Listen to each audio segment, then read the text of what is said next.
Hello everybody, welcome to 3-Minute Investor, where I give investment how-tos and information in under 3 minutes. Today I'm going to talk to you guys about Fidelity core positions. If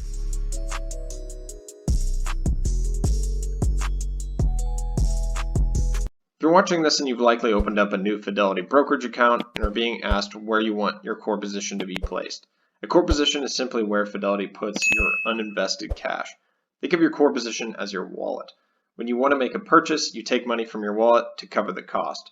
And vice versa, when you want to sell something, the proceeds are put back into your wallet, aka your core position. That being said, there are three options to choose from: SPAXX, Fzfxx, and FCash. Spaxx and Fzfxx are both money market funds, where your money can safely sit while it's not being invested and earn a small amount of interest. This is what it looks like. It just, right when you open the account and you've chose your core position, it's put here.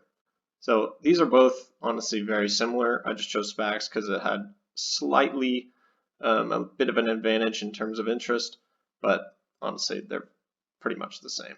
The last option that you have to choose from is FCash, which is simply just a cash account where you make a very, very small amount of interest, if any. So I would just go with either of the money market funds personally.